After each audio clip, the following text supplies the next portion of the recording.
Merci beaucoup pour cette assistance technique à distance, essentielle dans l'organisation de cette séance inaugurale. Donc, cette séance inaugurale d'un séminaire qui a été co-construit entre le LADEC et la Maison d'Isieux, et un séminaire donc dont le projet global s'intéresse sur les regards interdisciplinaires sur les crimes de masse et en temps croisé, le droit, l'anthropologie et l'histoire, pour revenir sur ces dimensions des crimes de masse, et dont le premier cycle de conférences sera plus spécifiquement portera notre interrogation sur la place de l'enfance, et nous avons bien choisi le terme d'enfance et pas d'enfant, hein, la place de l'enfance dans la guerre, pour pouvoir réfléchir à partir de cette réflexion sur l'enfance et de cette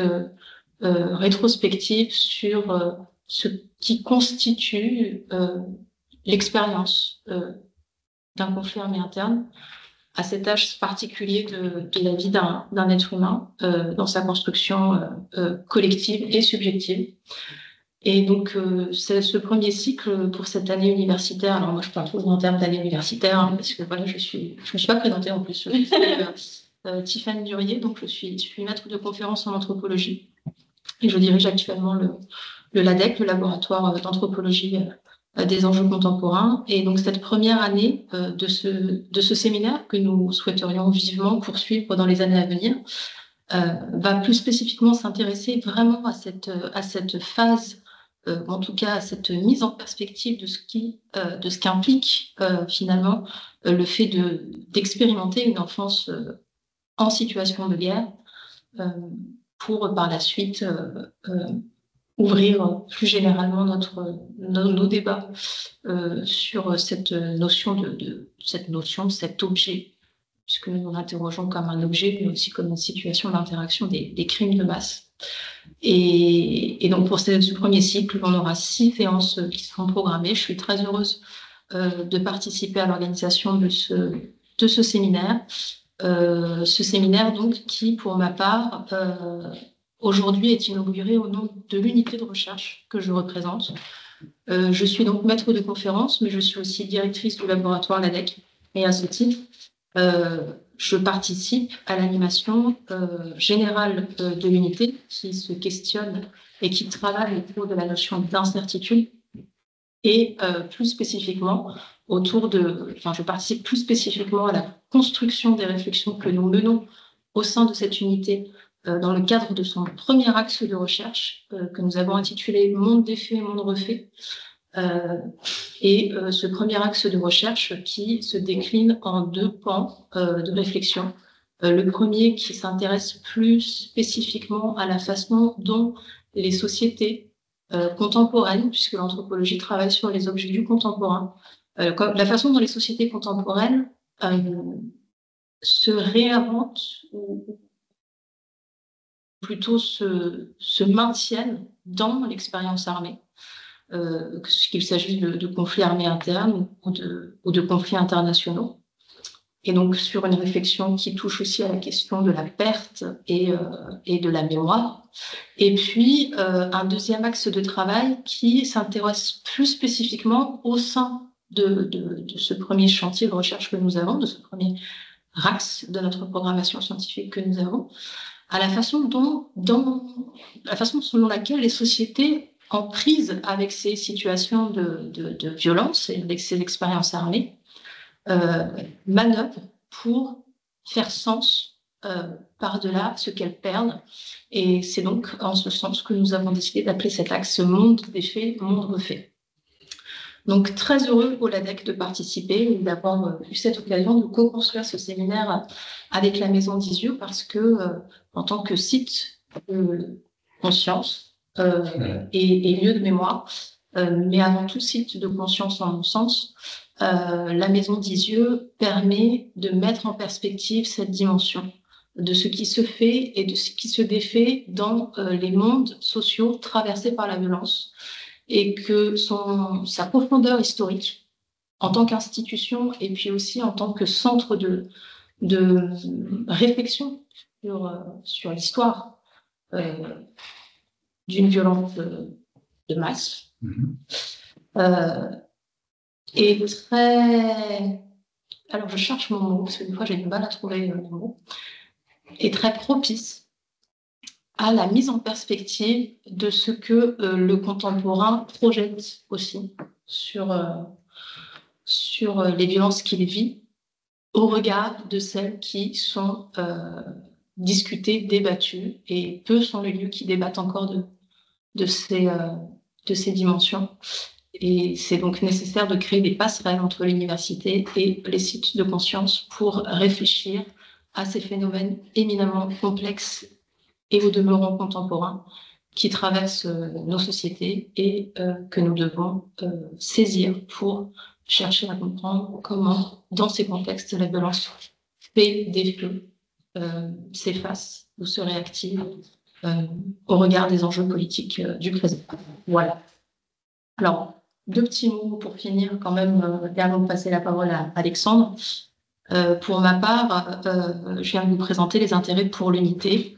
En tant que chercheuse, j'ai aussi énormément d'intérêt à travailler avec la Maison d'Isieux sur ce séminaire, puisque je suis une anthropologue du politique. Je me suis spécialisée en anthropologie de la guerre au cours de mon master et de ma thèse, et que le travail de terrain que j'effectue se situe dans la société colombienne que j'ai connue dans les années 2000, quand elle était encore en guerre, mais dans une guerre qui taisait son nom, puisque nous ne pouvions pas ouvertement parler de ce qui se passait en Colombie à cette époque, que ça consistait finalement énoncer ou mettre un nom à la situation armée était souvent perçu comme une prise à partie pour l'un des 3 acteurs armés génériques, parce que c'est très complexe, il y en a plusieurs, mais ces 3 ensembles armés qui se disputaient et qui continuent de se disputer aujourd'hui encore le contrôle du territoire.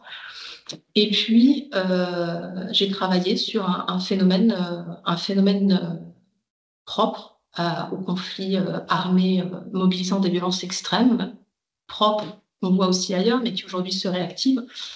J'ai travaillé sur les déplacements forcés de population et sur les reconfigurations urbaines de ces déplacements forcés de population, plus spécifiquement autour de la capitale colombienne, à Bogota. Initialement, je devais le faire à Medellín, mais pour des raisons de sécurité, ça n'a pas pu se faire. Et ces phénomènes de déplacement forcé de population comptabilisent plus de 8 millions de victimes, le seul territoire colombien sur un total de 10 millions de victimes recensées du conflit armé interne. Donc, un phénomène qui m'a conduit à travailler avec différentes institutions à une époque où la mémoire n'était pas encore un enjeu dans le conflit armé interne colombien. Et la mémoire est devenue un enjeu au tournant des années 2010-2012, lorsque la Colombie, finalement, s'est inscrite dans un processus de justice transitionnelle que j'ai aussi eu l'opportunité d'observer. Et donc, mon expérience en tant que chercheuse m'inscrit dans cette dimension de société en guerre qui passe à société pacifiée, mais avec malgré tout le maintien de violences qui interroge dans la façon qu'on a de nommer les manifestations qui les caractérisent et qui caractérisent ces situations de guerre, et qui interroge aussi notre façon de conscientiser ce que la violence peut détruire dans le collectif, mais aussi créer à partir de ce collectif détruit. Donc je vais m'arrêter là, parce que sinon je pourrais parler longtemps. Je vais passer la parole à Alexandre. Et puis voilà, merci beaucoup d'être témoigné d'un intérêt pour ce séminaire. En tout cas, nous sommes très heureux de travailler avec la Maison d'Isieux. Merci. Merci beaucoup, Tiffaine. Alors, je m'appelle Alexandre Mulbourchat, je suis donc le directeur de la Maison d'Isieux et je suis très heureux du lancement de ce séminaire et de la coopération avec le LANEC. C'est important pour la Maison d'Isieux depuis très longtemps de pouvoir s'appuyer sur l'université, sur les chercheurs pour faire avancer des sujets qu'on a en commun et qu'il faut ensemble creuser. Et on a beaucoup travaillé à la Maison d'Isieux avec des juristes notamment, alors avec des historiens bien sûr, et puis avec depuis plus récemment avec des philosophes, avec des psys. Et alors là, c'est quand même pour nous une grande première et on attendait ça avec impatience aussi de pouvoir travailler avec les anthropologues. Voilà, donc ça y est, c'est parti. Alors, il faut dire que pour la Maison d'Isieux, nous sommes deux parce que je suis accompagné de ma collègue Laurie Breza, qui est chargée de recherche et d'éducation à la Maison d'Isieux, mais elle vous expliquera tout à l'heure ce que ça signifie.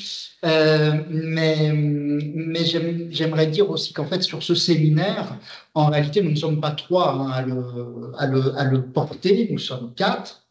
Quand même une pensée pour notre collègue Dejan Mitrievich, qui ne peut pas être là malheureusement comme prévu aujourd'hui, alors qu'il avait prévu aussi de faire une intervention. Cette intervention pourra être décalée sur une séance suivante. Donc, pour aujourd'hui, voilà, ça risque d'être un petit peu plus réduit, mais enfin, en tout cas, c'est la séance de lancement, donc c'est pas très grave.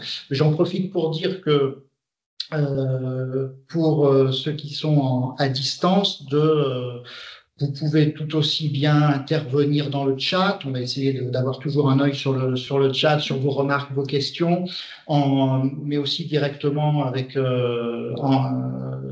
en levant la main, c'est ça, je crois. Oui, c'est ça. En levant la main. On peut lever la main.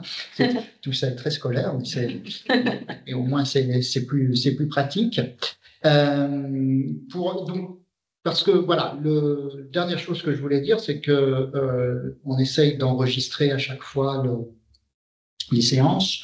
Donc, il y a des séances en présentiel, mais surtout lorsque nous aurons des invités extérieurs, toujours avec une possibilité de suivre à distance. Et comme c'est enregistré, il est possible aussi de suivre le séminaire en asynchrone, c'est-à-dire après, ce sera mis. Alors, on n'a pas vu les détails si c'est sur le site du LADEC. En tout cas, ce sera aussi sur le site de la Maison d'Isieux, mais il y aura accès comme ça aux séances du séminaire.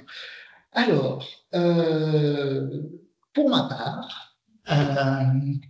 part, je vais essayer de vous présenter rapidement, peut-être pas tant que ça, ce qu'est la Maison d'Isieux, d'une part, son histoire, ses objectifs actuels, mais surtout d'insister sur, finalement, mais pourquoi la Maison d'Isieux se lance-t-elle à co-organiser un colloque sur cette question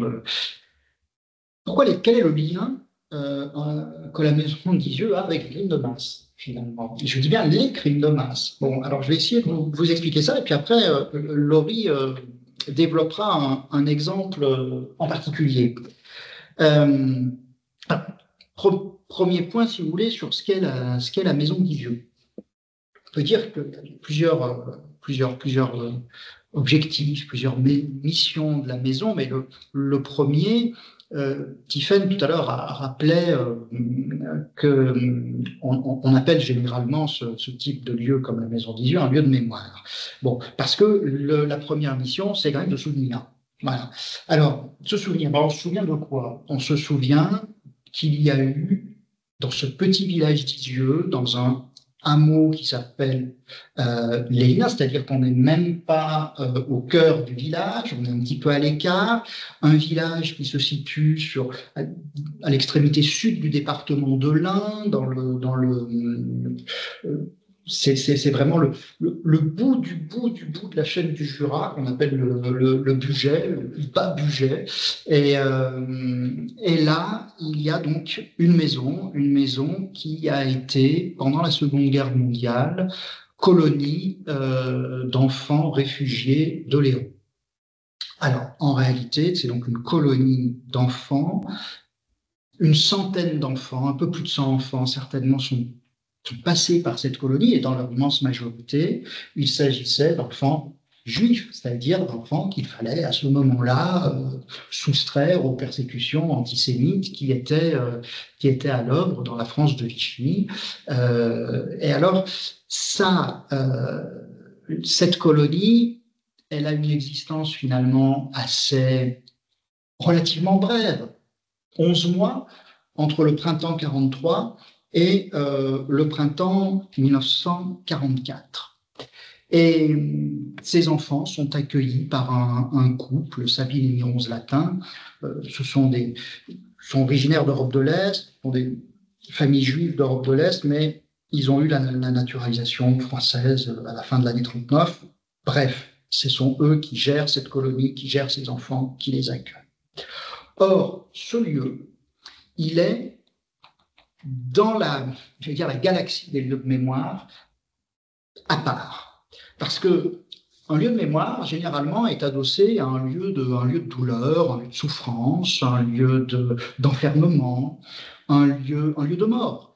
Alors, si on pense à la Seconde Guerre mondiale, on va avoir un camp, on pense à un camp. Et c'est vrai que généralement, ces mémoriaux aujourd'hui sont là où il y avait un camp d'internement, un camp de concentration, un centre de transit, un centre de mise à mort. Et là, Isieux, c'est un lieu de vie. Parce que c'est la maison où les enfants ont été accueillis, une sorte de parenthèse, de havre, de paix, alors que la plupart avaient connu les camps d'internement. Voilà, donc ce lieu de vie, alors il est marqué par deux choses. Il est marqué, généralement, c'est ce qu'on en connaît, ce qu'on en retient quand on a une idée un peu lointaine de ce qu'est ce lieu, si on n'est pas venu depuis très longtemps, c'est-à-dire c'est le lieu d'une tragédie juive. Oui. Et Isieux est d'abord connu pour ça, le lieu d'une tragédie juive, c'est-à-dire qu'il y a 44 enfants et 7 adultes qui ont été arrêtés le 6 avril 1944 avec Isieux pour être déportés et assassinés principalement à Auschwitz. Il y a une jeune éducatrice qui a réussi à revenir d'Auschwitz, mais aucun enfant arrêté à Isieux n'est revenu de déportation. Donc, ce sont des personnes qui sont arrêtées, déportées, et pour 43 d'entre elles assassinées, donc, et à chaque fois pour une seule et même raison, parce que ces personnes étaient juives. Voilà. Donc, il y a cette tragédie-là. Et on se souvient peut-être d'abord de cette tragédie-là. Mais ce lieu de vie nous raconte aussi d'autres histoires. Et il nous raconte l'histoire d'une cinquantaine d'enfants, un peu plus, entre 50 et 60 enfants, qui sont passés par cette maison et qui ont été sauvés grâce à cette maison. C'est-à-dire que c'est aussi un lieu de sauvetage. Donc, vous voyez, c'est un lieu à part parce que c'est un lieu de vie, et c'est aussi un lieu à part parce que c'est un lieu de tragédie et lieu de sauvetage. Voilà. Alors, il y a un mot que j'aime bien employer concernant la maison d'Isieux, mais pas seulement l'histoire de la colonie, c'est-à-dire englobant la colonie, puisqu'elle est aussi aujourd'hui le mémorial. C'est un mot du vieux français que j'ai déclaré, qui est refuge. Alors, un refuge, ça ressemble à refuge, ça a donné refuge après. Et le refuge, c'est un lieu dont on attend le secours et la consolation. Alors, le fait que ce soit un lieu dont on attend le secours, pour moi, c'est vraiment ce qu'a été la colonie. Un lieu pour mettre en sécurité ses enfants.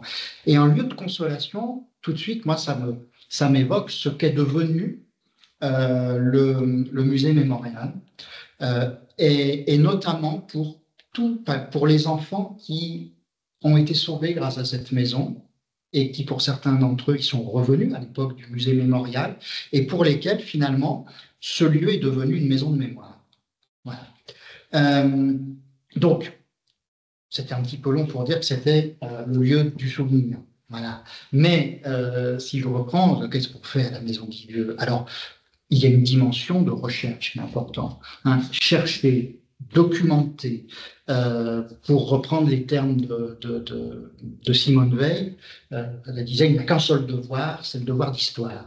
Voilà. Alors c'est ce qu'on essaye de faire, par exemple en travaillant, un travail notamment que fait Laurie auprès de notre service recherche documentation, c'est-à-dire documenter les parcours des enfants qui sont passés par cette maison.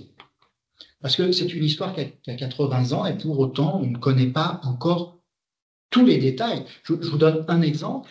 Vous avez les enfants qui sont passés dans cette maison pour lesquels on a un prénom et un nom de famille dont on ne sait même pas si ce sont réellement les véritables prénoms et noms, ce sont une identité d'emprunt, et éventuellement une date d'arrivée, une date de départ à la colonie, et puis c'est tout.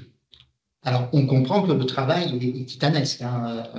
On en a encore pour plusieurs années, mais voilà, c'est un travail de recherche extrêmement important. C'est un lieu d'éducation aussi. Et ça, c'est dès l'ouverture du musée mémorial il y a 30 ans, 1994, ça a été vraiment d'être un lieu d'éducation. Donc, sur des sujets qui sont immédiatement les nôtres, la Shoah des enfants, hein, les enfants victimes dans la Shoah en général, mais aussi, et on va y revenir plus en détail après, les crimes contre l'humanité, mais je dirais même contre toutes les discriminations.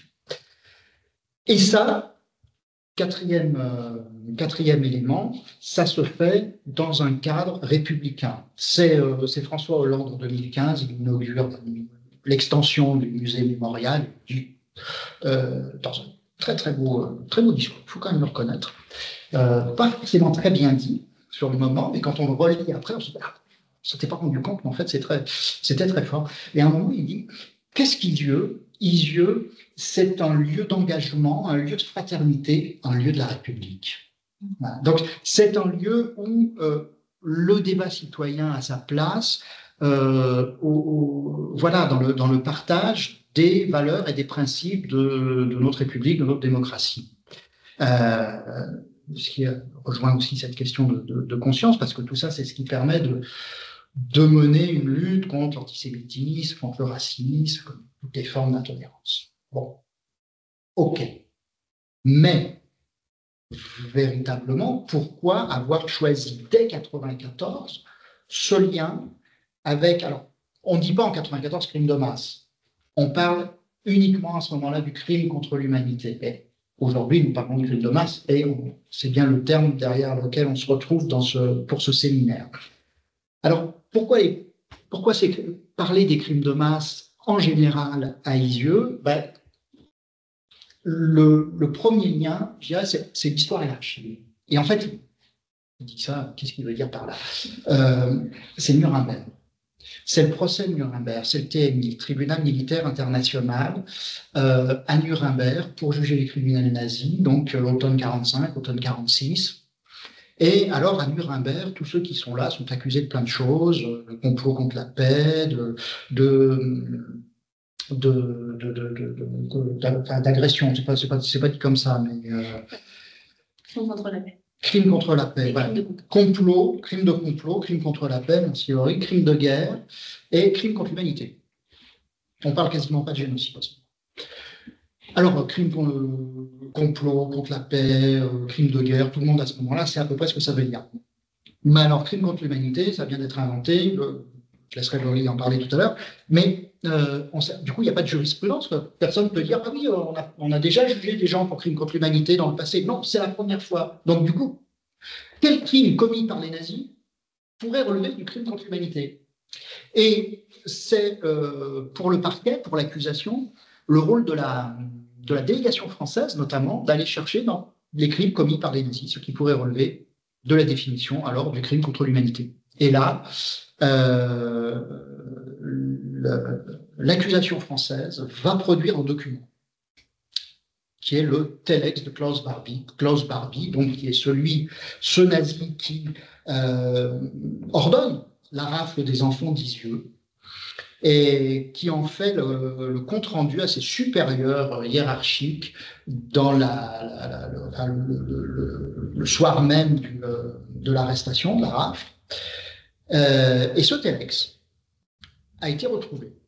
Et il a été retrouvé grâce au CDJC, donc au Centre de documentation juive contemporaine, tout le travail qui est fait par Isaac Schneerson et ses équipes, d'abord à Grenoble, donc qui se disent, en fait, ce sont ces personnes juives qui se disent, il faut qu'on documente le plus possible l'horreur qui est en train de se produire, et qui vont rassembler un maximum de documents. Et c'est comme comme ça qu'ils arrivent, je ne sais pas exactement comment, mais qu'ils arrivent à récupérer c'est-à-dire que ce telex arrive dans les archives du CDJC. Le CDJC, après, c'est sur Paris, et puis c'est ce qui a donné naissance il y a quelques années au mémorial de la Shoah.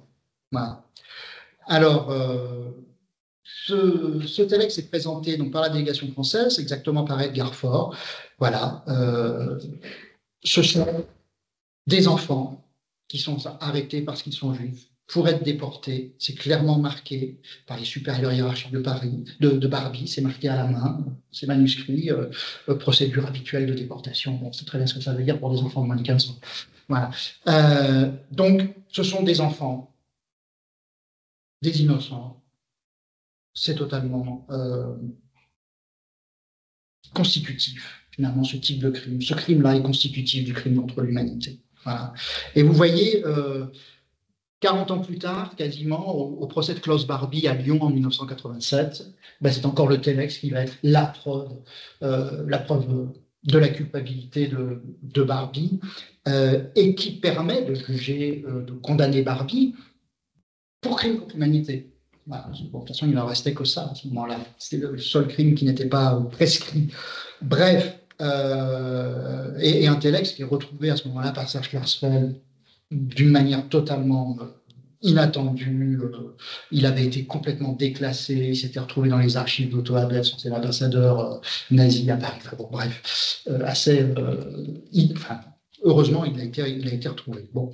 Alors, de ce fait, il y a ce lien crime contre l'humanité, procès de Nuremberg,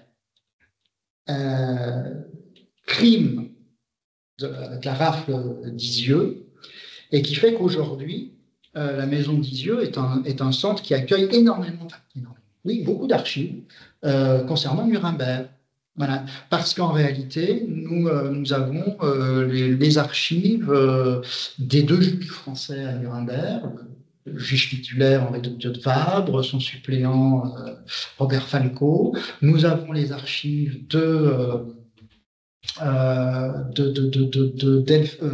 Delphin de Bonnet, qui était membre du parquet pour la délégation française. Ça commence à faire quelque chose d'assez important. Et donc, d'ailleurs, c'est ce qui nous permet, pour 2025, de faire un petit placement de produit. Là. Désolé. Qui voilà, nous permet de faire une petite exposition temporaire à partir du fond de Bonnet, parce que donc les archives non seulement de Delphin de Bonnet, mais sa femme, son épouse, qui assistait aussi aux audiences, elle a fait pris des notes et fait des croquis, des dessins des accusés. Bon, c'est assez incroyable. Voilà. Et puis il va y avoir aussi une publication l'année prochaine. L'année prochaine, c'est les 80 ans d'ouverture du TMI. Hein. Donc autour de ce qu'on appelle l'album de Nuremberg. Ça aussi, c'est dans les archives de Dieu de Var, il y avait l'album de Nuremberg qui avait été offert. On ne sait pas à qui exactement, s'il y en a 4, 8 qui circulent dans le monde. Il y en a 2 qui sont identifiés, un à Washington et un à Isieux. C'est-à-dire l'exemplaire qui avait été offert à Don John Vabre. Et donc, c'est un photographe américain qui avait pris des photos de Nuremberg, de la prison, des prisonniers dans leurs cellules, du procès, des différents acteurs du procès. Et ça avait été offert notamment au juge français. Et donc là, on le réédite avec un appareil critique. Bref, tout ça fait que à Isieux, on travaille l'articulation de 3 grands thèmes, l'histoire, bien sûr, la justice et la mémoire. Alors, la justice, la justice, mais c'est quand, c'est comment, c'est par qui? Parce que la justice, elle peut arriver tout de suite après les crimes, elle peut arriver une génération après, elle peut arriver très, très, très, très longtemps après. Parfois, elle n'arrive pas. Et en plus, quelle justice? C'est une justice pénale, c'est une justice internationale, nationale, mixte. Enfin bon, ça peut être énormément de choses. Et puis, on s'interroge au rapport qu'il y a avec la mémoire. Par exemple, qu'est-ce qu'il reste des crimes dans les mémoires? Bon, à Isieux, encore une fois, c'est un petit peu particulier parce que des maisons d'enfants, il y en a eu quelques-unes, enfin, des maisons d'enfants ou des lieux d'accueil, d'aide, de sauvetage, il y en a eu. Mais la plupart ont complètement disparu des mémoires.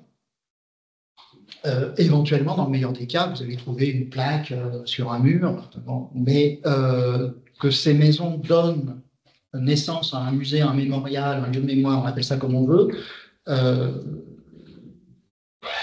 là, le lieu est quand même l'exception. Voyez.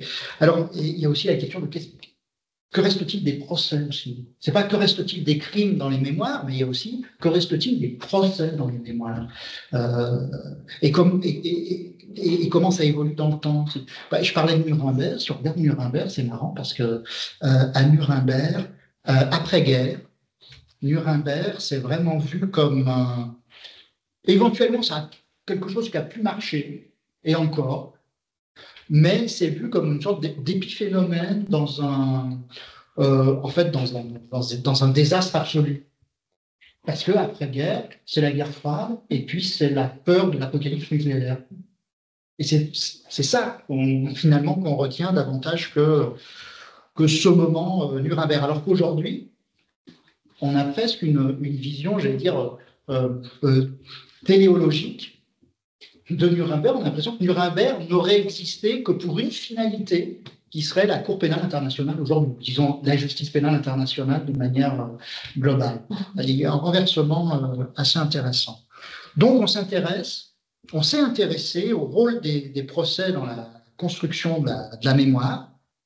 Alors, parce qu'on s'était posé cette question, on s'était dit, notamment avec les juristes, on s'était dit, bon, c'est évident à Lisieux. S'il n'y a pas de procès Barbie, est-ce qu'il y a vraiment un mémorial à Lisieux? Le procès Barbie, on voit bien qu'il est fondamental parce que quand même 87 le procès Barbie, 94 l'inauguration. Enfin, on voit bien que ça. Je dis pas que sans procès Barbie il n'y aurait pas de musée mémorial, mais en tout cas au moins il y a une accélération formidable qui permet d'aboutir à la création du musée mémorial. Mais en fait, et ailleurs. Alors, on a travaillé pendant des années, enfin, on a fait travailler pendant des années des juristes, des universitaires de tout poil. Et alors, on a fait un séminaire conclusif en 2023 qui a donné lieu à une excellente publication. Donc, c'est la revue de l'Institut Rhône-Alpin de sciences criminelles qui a permis que les actes du colloque soient publiés. Donc, procès et mémoire des crimes de masse. En fait, on s'est aperçu que, oui, c'est bien qu'il y ait des. Enfin, comment dire? Il peut y avoir une mémoire des crimes sans qu'il y ait procès. Mais s'il y a un procès, forcément, ce qui va se jouer au moment du procès va intégrer les mémoires. Souvent, c'est ça. Voilà. Mais après, au départ, on est parti en étant persuadé que, bah oui, pour qu'il y ait des mémoires, et notamment des mémoires partagées, des mémoires apaisées, il faut qu'il y ait procès. À l'arrivée, pas tant que ça. Ou en tout cas, c'est très variable. Voilà. J'ai certainement pas trop le temps, mais on pourra y revenir au long du séminaire, parce que je dis mémoire, en fait, on parle de quelle mémoire? Voilà. Quelle mémoire? Alors, on parle des mémoires, d'abord des mémoires collectives, hein, si on s'appuie sur Maurice Aubin, mémoire collective, une mémoire qui n'est jamais unique, là où on peut aujourd'hui critiquer l'entreprise de Pierre Nora avec cette idée d'une mémoire unique, une mémoire nationale. Bon, en réalité, les mémoires, c'est différentes strates, à différentes échelles, à différentes temporalités, selon différentes appartenances. Si on part avec les sociologues, l'idée de la mémoire, c'est une pratique sociale, forcément, elle est mouvante, elle est évolutive, elle est plastique, elle est même instable, et elle est sans cesse rejouée. C'est-à-dire que le regard, je reviens les yeux, le regard qu'on porte aujourd'hui sur l'histoire de Lisieux, il est tout à fait différent de celui qu'on portait il y a 30 ans. Vous vous souvenez, j'expliquais tout à l'heure la tragédie de sauvetage. Bon, il y a 30 ans, vous voyez que la tragédie. Ceux qui avaient survécu grâce à Lisieux n'avaient pas leur place dans ce mémorial. Ils ont été surtout réintégrés ces 15 dernières années et on leur fait toute leur place. Et c'est pour ça côté lieu de sauvetage, par exemple, ça n'apparaissait pas du tout. Donc, partant de ce postulat, je suis à peu près certain que dans 20 ou 30 ans, le regard qu'on portera sur cette histoire, non pas sur les faits, ça ne bouge pas, évidemment, mais la façon de prendre en charge la mémoire d'Ilieu sera certainement différente. Voilà. J'ai encore 5 minutes. Bien sûr. J'ai encore 5 minutes. Alors. Non, parce que je voulais quand même, parce que ça c'est important, maintenant parler de plus en lien avec le séminaire, par rapport à cette prise en charge des crimes de masse, de revenir sur le positionnement de la Maison d'Ilieu et comment et Laurie y reviendra après, mais comment nous essayons de border ces questions-là, parce que nécessairement ce sont des sujets sensibles. Vous voyez, ce sont des sujets très sensibles. Alors déjà en rappelant que, en revenant sur ce que je disais là, tout à l'heure, Isieux, lieu de la République, un lieu de recherche, ce n'est pas un lieu de militantisme. Ce qui pourrait être très bien. Le militantisme, c'est très bien, mais ce n'est pas le positionnement d'Isieux. En revanche, nous, on part de l'histoire d'Isieux, donc de ce qu'a été la Shoah, pour arriver à élargir le spectre d'analyse, et arriver à donner des clés de compréhension au public, aux gens qui visitent Isieux, aux clés de compréhension du passé, mais du présent aussi. Voilà. Mais on donne des clés. On ne fait pas le travail à la place des visiteurs. Et puis surtout, on veille toujours, et on veillera dans ce séminaire, que chaque crime est spécifique. Chaque crime a son unicité. La Shoah, c'est unique, c'est spécifique. Et il ne faut pas tomber dans une forme de nivellement, de relativisme, quoi, si vous voulez. Donc, on peut comparer éventuellement, mais alors on compare à condition de dire que comparer, c'est prendre en compte les ressemblances et les dissemblances. Moi, j'aime bien le mot de confronter. Le sens premier du terme, c'est vraiment, comme tout à l'heure avec Refus, si on revient sur loin en arrière, le sens premier de confronter, c'est déterminer les limites d'un terrain. Moi, j'aime bien déterminer. Si on peut déterminer les limites d'un terrain, c'est-à-dire, la limite, la frontière, quoi, c'est. Ça, on peut en discuter, mais n'engage peut-être que moi. C'est pour moi la limite, la frontière qui permet de prendre en compte l'altérité. Parce que s'il n'y a pas de limite, je ne sais pas comment reconnaître l'altérité, ce qui est différent. Donc, la limite, ça me... Voilà, mais ça, je sais que c'est... je sais que ça pourra peut-être être un sujet de discussion. Et alors, ce qu'on fait par rapport à tout ça, ce qu'on fait à la Maison d'Ilieu, c'est vraiment, on est à l'opposé de ce que je suis en train de faire depuis déjà trop longtemps. C'est-à-dire, c'est pas faire des discours. Des fois, on vient me chercher en tant que directeur, on dit alors, qu'est-ce que vous avez à dire sur la lutte contre l'antisémitisme?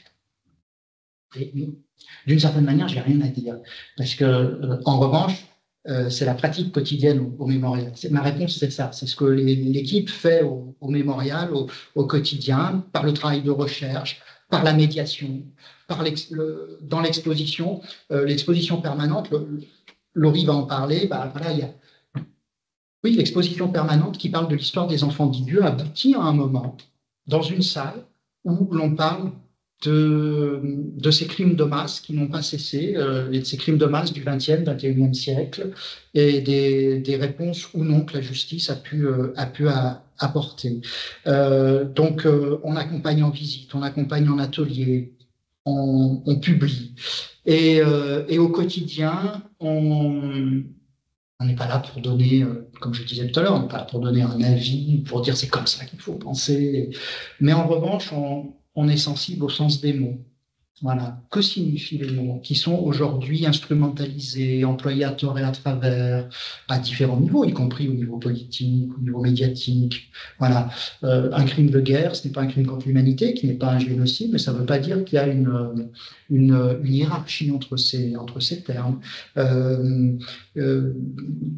Bon, voilà. On rappelle aussi ce qu'on est et ce qu'on n'est pas. Il arrive, alors si je dis comme ça va paraître un petit peu grossier, mais c'est vrai que des fois, voilà, on peut avoir des gens qui viennent à Lisieux et qui disent c'est pas possible, vous parlez des Juifs. Voilà. D'une part, non, puisqu'on parle de tous ces crimes de tous ces crimes de masse, mais en même temps, oui, parce que le lieu est ce qu'il est. Enfin, la maison d'Isieux, c'est pas un lieu où, je sais pas, où il s'est passé un crime de l'époque de la colonisation, ou ce n'est pas même une maison des droits de l'homme, c'est d'abord un lieu où des enfants ont été hébergés parce qu'ils étaient persécutés parce qu'ils étaient juifs, et ensuite arrêtés, etc., parce qu'ils étaient juifs. Vous voyez. Donc, en tout cas, c'est de faire attention à toute l'instrumentalisation, et puis oui, aussi cette vision qu'on a de ces crimes aujourd'hui. Ça, ce sera intéressant d'en parler dans le séminaire, bien sûr, comme s'il y avait une hiérarchie des crimes. Il n'y a pas de hiérarchie des crimes. Voilà. Mais c'est vrai que souvent dans l'opinion publique, il y a l'idée que, bon, si, mettons que je me reconnaisse en tant que comme victime d'un crime, descendant des victimes d'un crime, il faudrait absolument que ce crime soit reconnu comme génocide pour être entendu, pour être valable. Pour être pleurable. Ouais, aussi. Et il n'y a pourtant, et là je reste au niveau juridique, hein, il n'y a pas de hiérarchie établie par le droit. Il y a des différences de nature, bien sûr. Voilà. Mais tout ça, et ça c'est des questions qui sont très sensibles, très actuelles, très problématiques aussi, parce que si on se base sur cette pseudo-hiérarchie, alors là, oui, ça va attiser les concurrences mémorielles et les ressentiments mémoriels. Voilà. Alors, un exemple concret de ce qu'on peut faire à Lisieux, ça c'est Laurie qui va le présenter, à moins qu'il y ait, je sais pas si... Oui, peut-être s'il y a des questions, n'hésitez pas à prendre la parole ou à inscrire dans le chat vos questions. De toute façon, on verra au fur et à mesure si voilà. Ça se présente. Du coup, moi j'ai fait PowerPoint. Donc je propose de partager l'écran. Je vais le partager tout de suite. Ouais.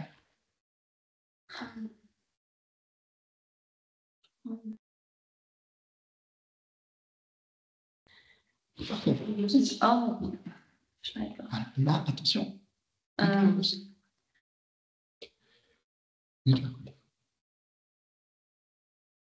Ça ne peut pas.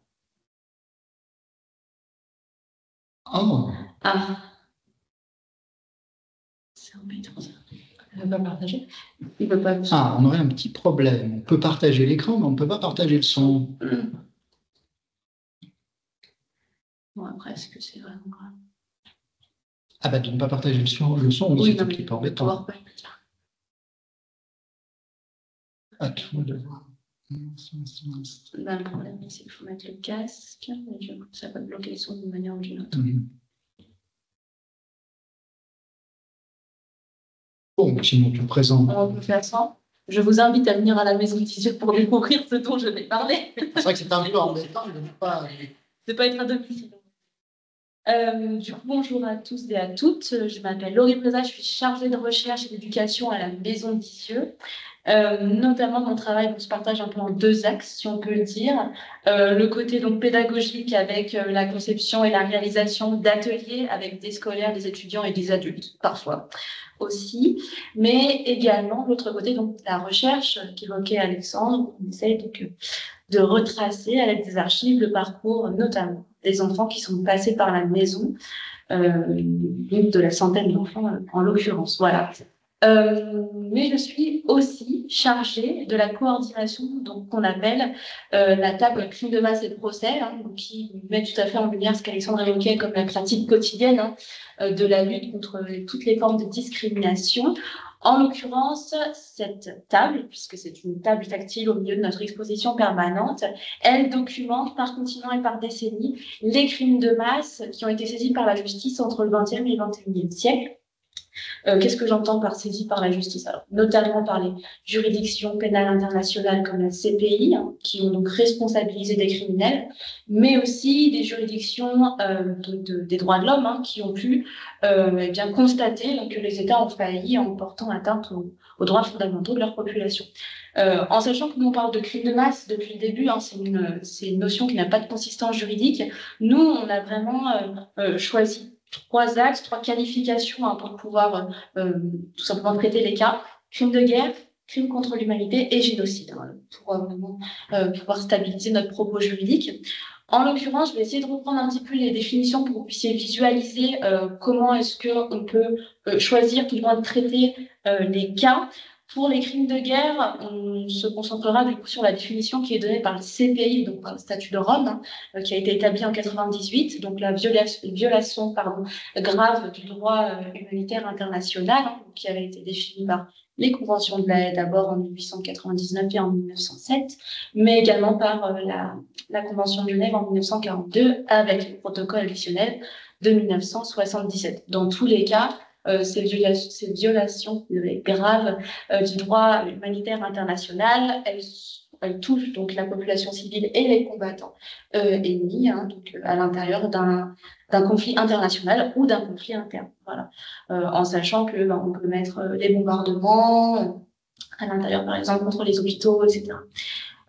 Au niveau des crimes contre l'humanité, alors il faut savoir que les crimes contre l'humanité, on en parle à peu près déjà en 1794, avec dans l'argumentaire anti-esclavagisme, on parle de crimes lèse-humanité.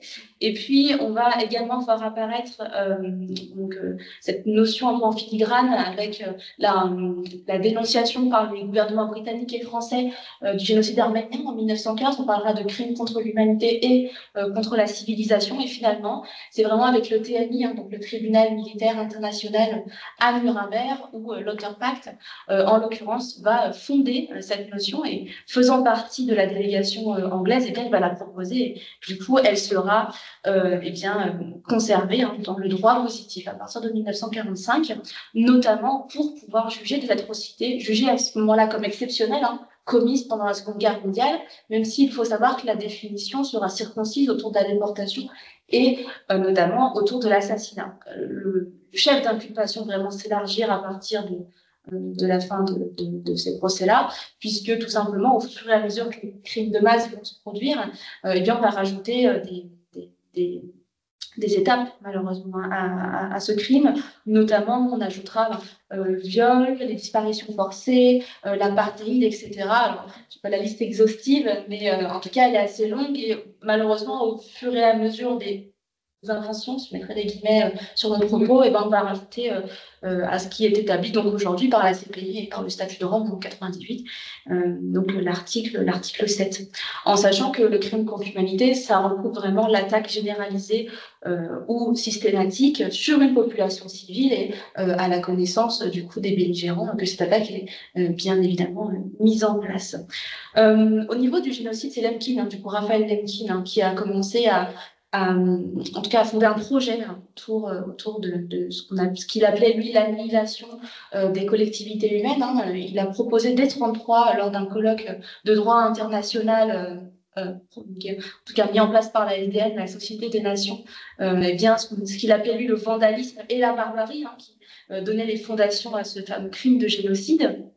Et puis après, il va s'exiler pendant la Seconde Guerre mondiale aux États-Unis en 1941. Là, il va vraiment tout simplement fonder sa notion avec sa participation notamment à l'administration américaine et ses contacts avec les cadres des élites dirigeantes. Et puis finalement, en novembre 1944, il va publier un livre, Axis Rule in Occupied Europe. Et là, il va donner le terme génocide qu'il aura créé lui-même, donc étymologiquement, qui est tiré du grec génos, donc, hein, qui signifie peuple, ethnie, race, et le suffixe cide, qui est tiré là du latin caedere, qui signifie tuer. Donc c'est là vraiment où la notion va émerger, alors pas en termes juridiques, mais en tout cas dans la littérature. Et puis il va vouloir le faire reconnaître comme un crime. Donc lui va faire partie, en l'occurrence, de la délégation américaine à Nuremberg, hein, lors du tribunal militaire international, notamment conseiller de Robert Jackson. Il va essayer de promulguer son concept, mais qui va se trouver lettre morte, hein, pour plusieurs raisons, malheureusement, qui sont assez compliquées en termes juridiques au niveau de Nuremberg. Et puis finalement, de par sa persévérance, hein, le terme sera adopté par l'ONU en 1948, en l'occurrence dans le cadre de la Convention internationale sur la prévention et la répression du crime de génocide. La définition entre 1948 et nos jours concernant le génocide, elle n'a pas beaucoup bougé. Elle est assez semblablement la même, et notamment ce qui va être central dans cette définition, c'est l'intention de détruire en tout ou en partie un groupe national, ethnique, racial ou religieux.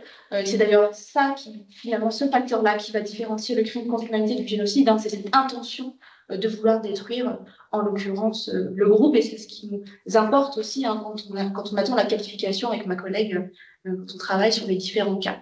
Puisque moi, je vous parlais de crimes saisis par la justice, mais pas que. En effet, on s'intéresse également aux crimes qui ont été reconnus, alors soit par la communauté scientifique avec une historisation, qui a été sur le temps long, mais également une reconnaissance officielle, institutionnelle. Alors, par exemple, le cas de la Libye, hein, qui a été reconnu très récemment par l'Allemagne, hein, comme génocide à l'encontre des Héros et des Namas, mais également de l'Arménie, hein, qui, on sait, a été un travail sur le temps long et qui a été reconnu par différentes institutions en tant que génocide. Voilà. Donc, c'est des cas aussi qui nous intéressent et qui sont particulièrement importants parce que, comme disait Alexandre, en termes de justice, on sait que c'est plus possible, que ça ne viendra plus, mais en termes de mémoire, c'est quelque chose qui est toujours présent, notamment pour les générations qui ont subi par la suite, et c'est un traumatisme qui refait surface, hein, notamment lors de commémorations qui sont plutôt sur l'échelle nationale pendant un certain temps. En l'occurrence, cette application que je ne pourrais pas vous montrer malheureusement, mais elle est accessible uniquement dans le musée et uniquement sur la table pour les visiteurs notamment. Alors c'est une table tactile qui se situe donc dans le chapitre, le dernier chapitre en fait, chronologiquement parlant, hein, qui est le chapitre Crimes contre l'humanité après 1945. Donc c'est un espace de l'exposition permanente qui est entièrement consacré à ce côté-là de l'histoire. Et en l'occurrence, cette table donc, elle permet vraiment un accès plutôt, on va dire, simplifié pour les visiteurs qui puissent naviguer sur le terme temporel comme géographique, avec un grand planisphère qui présente donc les différents cas que nous avons pu mettre sur la table, et puis également une frise chronologique qui permet de pouvoir sélectionner, hein, les différentes décennies qui voudront travailler ou étudier. Au niveau de la structure de la base, c'est vraiment une synthèse de l'étude de cas que nous faisons. En l'occurrence, on a 5 éléments bien distincts sur notre travail. On a tout d'abord un élément de contexte qui nous permet, à la fois avec une carte, mais avec des éléments aussi scientifiques, textuels, de représenter le comment on en est arrivé là, qu'est-ce qui s'est passé, guerre civile, attaque, etc. Ensuite, on a tout ce qui est crime. Quand on parle de crimes de guerre, de crimes contre l'humanité, de génocide, qu'est-ce qu'on entend, qu'est-ce qu'on vise? Alors, par exemple, il y avait le cas très récemment, on a travaillé sur les campagnes Anfal, en Irak. Donc là, on sait que c'est l'arme chimique, hein, le fait d'attaquer à Alabia à l'arme chimique, ou par exemple, pour l'Argentine aussi, les disparitions forcées, le cas de l'Égolé, etc. Ensuite, on a une phase victime, donc expliquer qui sont les victimes, pourquoi elles sont visées en tant que victimes. Une phase criminelle, où là, on abordera, on peut dire, les responsables, hein, les hauts dignitaires. On présente d'abord les hauts dignitaires, et puis ensuite, on a les bras armés, tout simplement, hein, en l'occurrence les organisations paramilitaires, etc., comment elles se sont formées, par quels moyens. Et puis, on a aussi la partie justice et mémoire. Alors, parfois elles sont regroupées, parfois non, tout dépend de la densité d'informations qu'on a à inclure avec ma collègue à l'intérieur. On essaye de représenter au maximum tout ce qui a été travaillé, que ce soit la justice, comme j'ai pu vous la présenter, pénale internationale, mais aussi les CDR, donc les commissions vérité, réconciliation ou simplement les reconnaissances. Dans tous les cas, on essaie vraiment de présenter au maximum ce qui a pu être fait. Et puis, du coup, cette partie justice est également une veille assez importante que ma collègue fait, puisque c'est elle qui est vraiment au centre de cette recherche, notamment sur les différents procès qui sont en cours ou les CVR. En tout cas, on essaye d'avoir un peu en tout cas un œil sur tout ce qui se passe et qui nous permet du coup d'intégrer un peu moins rapidement.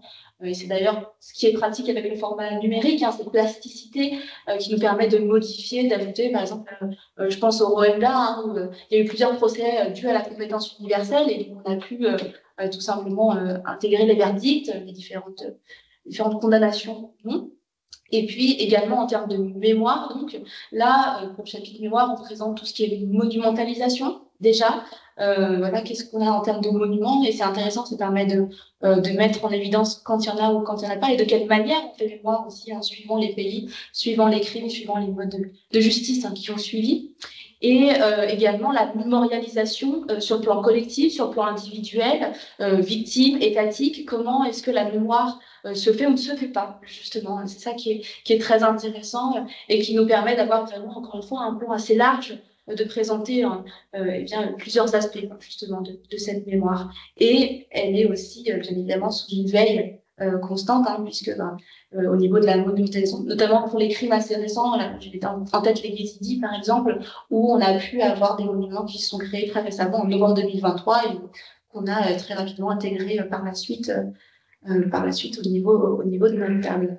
Ce travail, il est représentatif de ce qu'Alexandre a pu évoquer, une approche transversale du musée, notamment un but pour les scolaires comme pour les individuels, notre public en fait, plus largement, d'élargir le regard, mais aussi d'approfondir la réflexion quant au crime de masse et quant à tout simplement la manière dont on peut envisager le travail d'un musée mémorial sur l'ouverture quant à cette réflexion qui est donnée.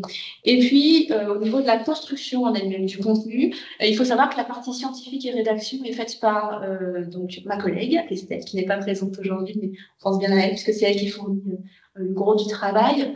En l'occurrence, Estelle, donc elle produit et ensuite elle rédige et elle envoie un relecteur qui est donc un spécialiste de la question. Tiffen, par exemple, nous relit sur la Colombie et Deyan sur la Bosnie.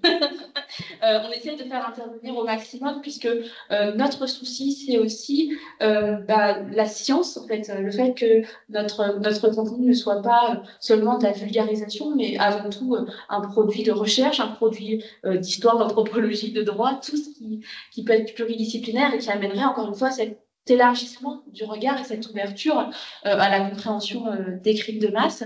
Et puis, notre cadre méthodologique, comment est-ce qu'on va choisir les cas? Alors, je vous en ai déjà donné peut-être certaines clés, mais il faut savoir qu'on a deux juristes, deux profs de droit qui nous accompagnent dans ce cadre-là, avec qui d'ailleurs on a travaillé très récemment pour essayer de réaxer légèrement le travail de cette table, Michel Massé et Bernadette Aubert, qui sont deux excellents juristes. Et on a axé parce que tout simplement, on avait vraiment ce but de ne pas vouloir occulter les crimes, de ne pas se dire s'il n'y a pas de justice, on ne le travaille pas. Mais on s'est dit aussi que dans un souci de neutralité, d'objectivité, de scientificité, tout simplement, on ne pouvait pas se permettre de poser une qualification quand il y a un mandat d'arrêt ou quand il y a une spéculation, si je pourrais dire, journalistique. Voilà, il faut que ce soit un travail qui soit consciencieux, qui soit rigoureux et à ce biais-là, qui soit tout simplement judiciaire, qui passe en tout cas par à minima une condamnation et ou à une reconnaissance, comme je disais, pour l'Arménie ou pour la Namibie. Voilà, c'est quelque chose qui est important pour nous parce que, encore une fois, comme Alexandre le disait, on est vraiment sur un souci d'objectivité et pour passer le message, il faut forcément que ça passe aussi par une clarté du propos et quelque chose de consciencieux. Voilà, donc c'est important pour nous de le traiter dans cet axe-là. En termes d'accessibilité et de transposition, donc pour on va dire l'individuel qui viendrait visiter, donc il a accès à la table, et donc il peut aller voir l'application et c'est assez pratique parce que du coup il est quand même assez en autonomie, la table est assez instinctive d'elle-même. Et puis concernant les élèves et les étudiants, On a donc cette table qui va servir lors de la médiation, lors des visites pour certains collègues, et puis aussi lors des ateliers, on va récupérer le contenu et on a créé donc un atelier pédagogique qui s'intitule Crime de masse et justice internationale, alors notamment, alors pas que, mais qui est aussi destiné pour la branche AGGSP des terminales. Et en l'occurrence, cet atelier permet, alors pour chaque groupe d'élèves, de décortiquer un cas de crime de masse, génocide, crime contre l'humanité, etc., selon la logique qui a structuré la base. On a vraiment repris contexte, crime, criminel, victime, justice et mémoire, et qui permet simplement la confrontation des crimes, comme tu l'as très bien cité, et qui met en fait à jour les mécanismes tout simplement de ces crimes. Qu'est-ce qui fait qu'on en est arrivé là? Alors, quelles sont les différences, quelles sont les similitudes, tout en restant bien sûr sur ce côté-là. On analyse également les réponses judiciaires, est-ce qu'il y a eu justice, est-ce qu'il n'y a pas eu justice, puis bien évidemment les conséquences mémorielles, c'est ça qui est très intéressant dans notre cas. J'ajouterais également que cette année, eh bien, on a rajouté un nouvel élément distinct, puisque ça a été un gros travail aussi pour vous. Après justice et mémoire, on a un élément enfant dans la guerre, et c'est pour ça que ça fait tout à fait logique avec notre sujet dans le séminaire, tout simplement parce que par rapport aussi dans lequel nous travaillons, en termes de prévention, en termes tout simplement aussi de pédagogie, il est important de représenter les enfants dans la guerre. Comment est-ce qu'ils sont percutés? Comment est-ce qu'ils subissent la guerre pendant la guerre, mais aussi après la guerre, puisque l'enfance, c'est un processus, comme tu l'as très bien dit, Tiffaine, et on sait qu'après une guerre, les enfants, ils se remettent plus ou moins, en tout cas, ils essayent de refaire avec la vie. Alors, pendant la guerre, nous, on est dans un sujet qui malheureusement corrobore avec les enfants dans la Shoah. Et puis, après la guerre, alors, notamment, là, on a beaucoup travaillé sur les enfants au Rwanda, avec les enfants issus des agressions sexuelles et des viols, mais aussi des enfants veufs qui se retrouvent seuls après quand les familles sont décimées. Donc, c'est assez intéressant parce que ça ouvre sur un tout autre aspect des crimes de masse qui malheureusement n'est pas souvent traité. On regroupe les enfants dans la catégorie victime. En général, on les mêle aux adultes, alors que les enfants sont parfois la cible de crimes très spécifiques. Alors, notamment, je parlais de l'Argentine pour les bébés volés, par exemple. Et il est vrai qu'on n'en parle pas souvent, mais c'est intéressant de faire ressortir de temps en temps cette caractéristique-là, en tout cas, je pense. Je conclurai, en tout cas pour ma part, sur le fait que la Maison d'Isieux vigile face aux crimes de masse contemporains, et que pour nous, s'ouvrir au génocide, s'ouvrir aux crimes contre l'humanité, c'est s'inscrire aussi dans l'héritage universaliste de sa vie là-dedans. Je ne sais pas si le directeur approuve, mais sur cette phrase-là, oui. dans tous les cas, voilà, on s'inscrit dans ce qu'elle nous a donné. Voilà, merci. Merci, oui. Merci. Peut-être des questions. Oui, tout à fait. On n'a pas rebondi, j'ai pas vu s'il y avait des mains levées, mais je ne pense pas. N'hésitez pas à écrire dans le chat. Oui, ou à activer même les micros. Oui, du coup, vous pouvez activer les micros, c'est vrai. Est-ce qu'on vous entend?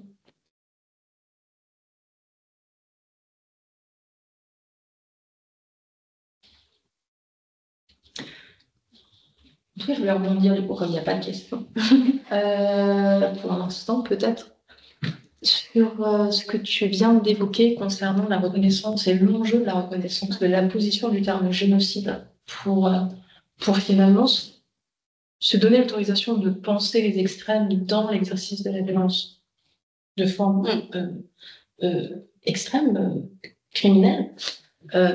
C'est vrai que c'est un enjeu assez central. Je pense notamment à un cas très particulier qui a été jugé il y a 2 ans par la Cour interaméricaine des droits de l'homme. Dans le contexte colombien, parce que tu as parlé de génocide ethnique, et finalement le terme politique, oui, n'est pas présent. Alors ça a été jugé, ça a été condamné, mais comme extermination de masse. Et donc j'ai eu l'occasion de travailler avec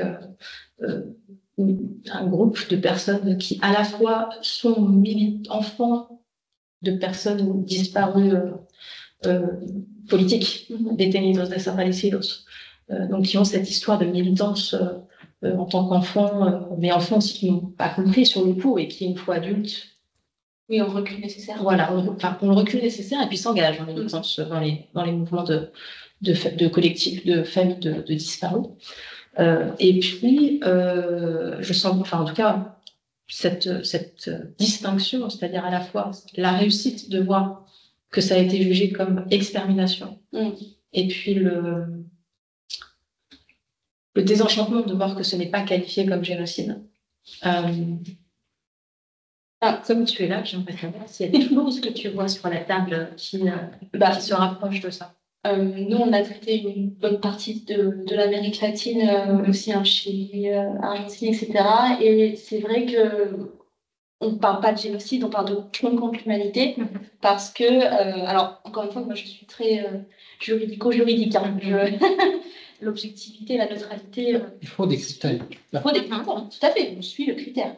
On peut les discuter. Tout à fait. Mais il faut des critères et une méthode.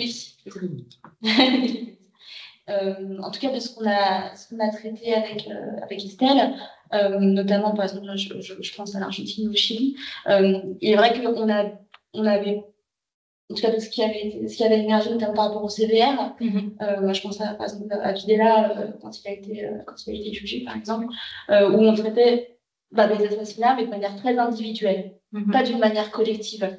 En tout cas, moi, je me rappelle des chefs d'inculpation où c'était l'assassinat de 8 personnes dans une maison d'un militant, etc. Ou l'enlèvement de 2 enfants qui ont été, etc. C'est vrai que ça va sur un côté beaucoup plus individuel et je pense que c'est pour ça que l'extermination ou le terme génocide n'est pas, en tout cas, employé, qualifié à partir de ce moment-là. Je pense que c'est vraiment sur ce côté, et d'ailleurs c'est ce qu'on essaye aussi de faire comprendre aux élèves parce qu'ils ont du mal en fait faire la différence. Je sais pas si crime contre l'humanité, c'est que vraiment, le crime contre l'humanité, je pense, après, tu m'arrêtes si je me trompe, hein, mais je pense que le crime contre l'humanité se posera plus sur la question des individus visés en tant qu'appartenant à un groupe, c'est ça, et génocide en tant que groupe lui-même. Ouais, c'est pour ça. Mais, c'est la volonté, effectivement, c'est ainsi que ça avait été forgé par le crime contre l'humanité, par l'auteur part. Oui. On va défendre l'individu. Tout à fait. Et Lemkin crève le terme de génocide en disant oui, l'individu, de toute façon, quand il est attaqué, c'est parce qu'il appartient à un groupe particulier, d'où la notion de génocide. Après, Laurie a rappelé aussi que le terme de génocide, la définition juridique du génocide avait très peu évolué finalement depuis que le film l'a forgé et que ça a été traduit en fait dans la convention du 9 décembre 48, si je ne me trompe pas, de la convention de l'ONU du 9 décembre 48, de répression du génocide, prévention répression du génocide, et alors que la définition première, c'est vrai aussi, elle avait une dimension politique. Une dimension politique dans le sens où tout ne pouvait pas être mis dans ce terme, notamment, on rappelait tout à l'heure, c'est sur base nationale, ethnique, raciale ou religieuse. Alors, il n'y a pas une base politique, il n'y a pas une base sociale non plus. Complètement, parce que à ce moment-là, c'était un veto d'une certaine manière, de l'URSS, de l'organisation sociale. La politique qui a été menée contre les koulaks dans les années 30, c'est quoi? C'est un génocide. Bon, il y a aussi, et pour le crime contre l'humanité d'ailleurs, et pour le génocide, au départ, des préventions de la part des puissances coloniales, des États-Unis par rapport aux populations natives américaines. Voilà, attention, n'allons pas trop loin. Donc, il y a aussi ces enjeux politiques-là à ce moment-là qui sont importants et qui en partie court aussi jusqu'à aujourd'hui, parce qu'on parle de la Cour pénale internationale, on parle du statut de Rome, mais enfin, on n'a pas 200 pays dans le monde qui ont ratifié, et qui se retrouvent derrière cette justice-là, cette justice pénale-là, il y a toute justice. Oui. Tout à fait. Après, je me permettrai d'ajouter aussi, c'est vrai que nous, extermination, c'est un mot qui nous gratte la gorge, avec, dans notre période, on va dire, l'extermination, c'était le mot du bourreau. C'est ça. Donc, c'est vrai que c'est compliqué aussi pour nous. On va dire qu'on n'entend pas ce terme tout le temps, on l'emploie parce que c'est dans la définition juridique, donc de toute manière, c'est ce qui est acté à la CPI. Mais c'est vrai que l'extermination, c'est un mot aussi qui peut nous poser problème, parce que nous, en tant que en conscience, historienne et puis tout le reste du personnage mémorial, j'ai envie de dire, puisque c'est un mot qui rappelle l'extermination de la vermine par l'Allemagne nazie. Et d'ailleurs, ça me fait penser aussi par exemple au Tutsi au Rwanda, où c'est pareil, on parlait de serpents. Exactement, j'avais pas le terme, merci. C'est ça, j'avais pas le terme exact. Oui, et finalement, oui, on reprend plutôt les termes du politiste, les termes anciens, du politiste Raoul Hilberg, son travail fondateur, 60 ans maintenant, de la destruction, sur la destruction de la destruction. Oui.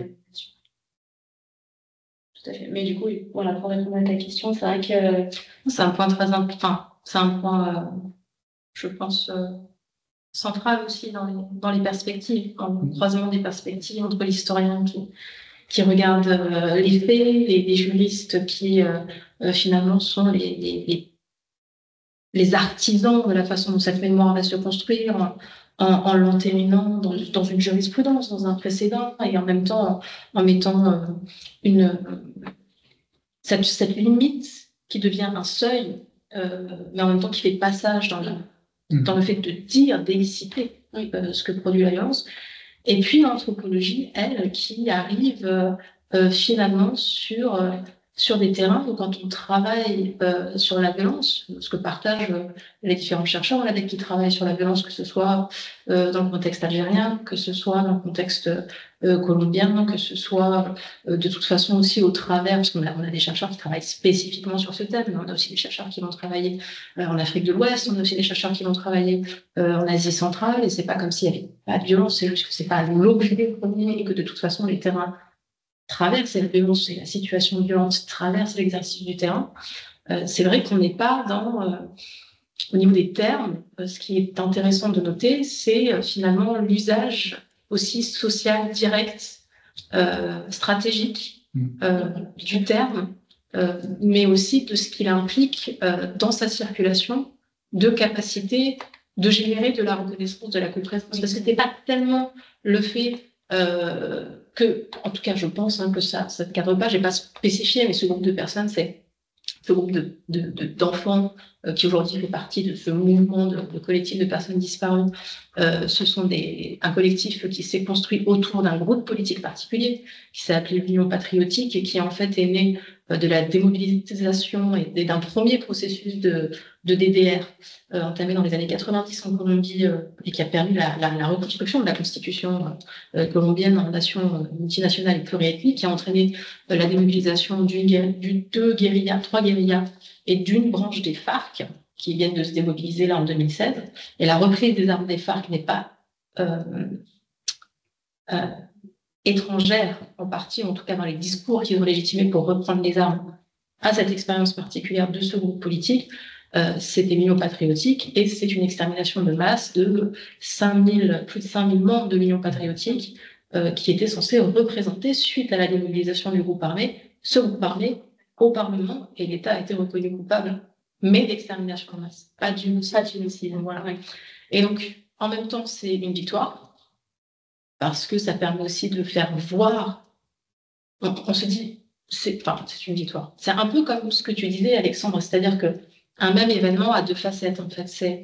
C'est à la fois effrayant de voir que ça puisse être organisé de telle sorte que ça cible autant de personnes sur un profil politique, alors que finalement cette construction politique était le compromis de sortie de guerre, et de voir que ce n'est pas respecté, c'est glaçant.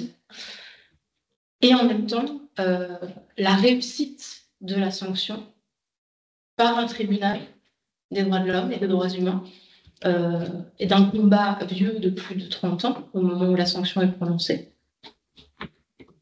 C'est aussi l'histoire d'un milieu qui se mobilise pour pas perdre sa mémoire, alors qu'on la lui nie dans le collectif. Donc voilà, j'ai des sens. Non, mais c'est intéressant. C'est tout. Non, mais c'est ta présentation qui est intéressante et qui a suscité cette intervention. Oui. Plein de choses. Non, mais déjà, je voulais compléter ce que disait Laurie tout à l'heure sur la différence entre le génocide et le crime contre l'humanité. Effectivement, Laurie l'a dit, le génocide, c'est l'intention de détruire. Or, c'est ce qui fait la difficulté de caractériser, rappelez quand même ça, qui fait la difficulté de caractériser un crime de génocide, c'est que prouver l'intention, c'est extrêmement complexe, sachant que les bourreaux sont les premiers négationnistes. Oui. Donc, ils ont la plupart du temps supprimé une grande partie des preuves. Et au-delà de l'intention, qui est fondamentale, il y a aussi ce qu'on dit souvent, l'objectif du génocide, c'est détruire. Ce qui peut être aussi l'objectif du crime contre l'humanité, mais pas obligatoirement. Pas obligatoirement, les faire souffrir.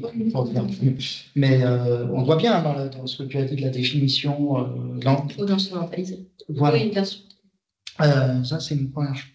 La deuxième chose, par rapport à ce que Tiffaine, tu viens de dire, ça m'a fait penser,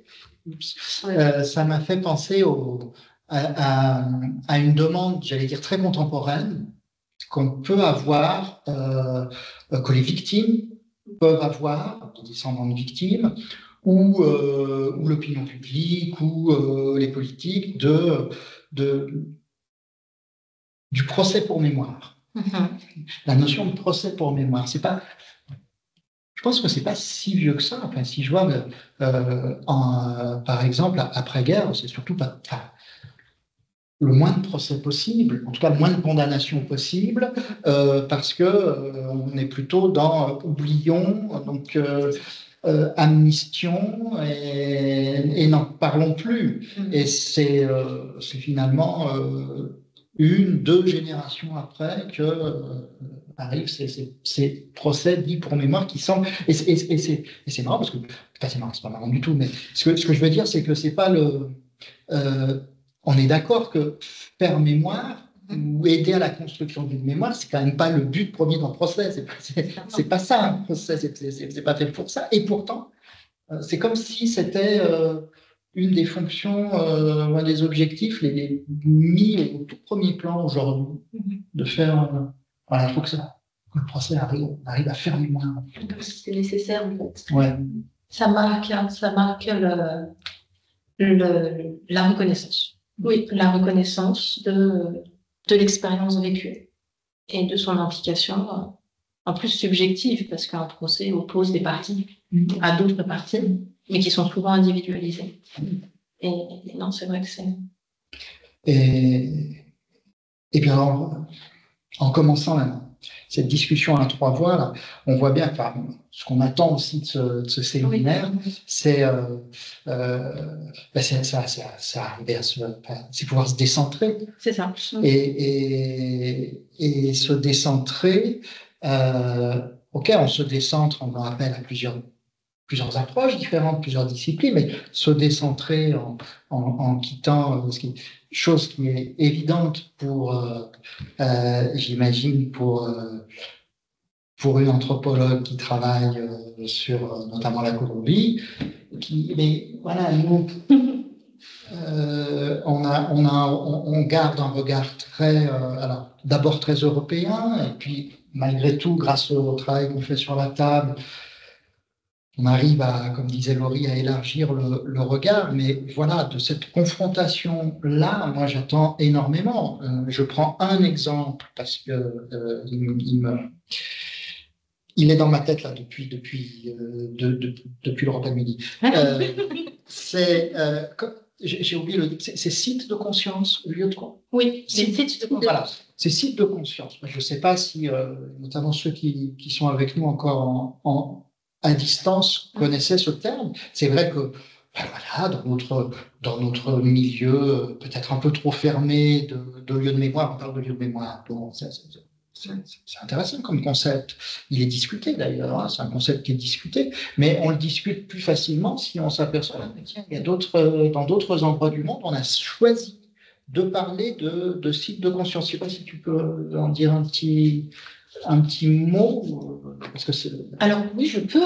J'ai pas fait de... Voilà, je vais revenir sur les échanges. Je pourrais peut-être pas le cadrer aussi justement que si j'avais... Non, mais peut-être donner au moins une idée, voilà. quoi. L'idée cette discussion sur les sites de conscience, je l'ai eu avec un historien spécialiste de la violence, qui est prémisse donc du conflit arménien qui s'est déroulé dans les années 50, reconnu pour ses compétences à l'échelle nationale en tant qu'un des premiers historiens à avoir travaillé sur cette dimension dans les années 70, puisqu'avant les années 70, il n'y a pas d'histoire de la violence, et qu'il y a quand même un terme qui interroge. Violencia, violence.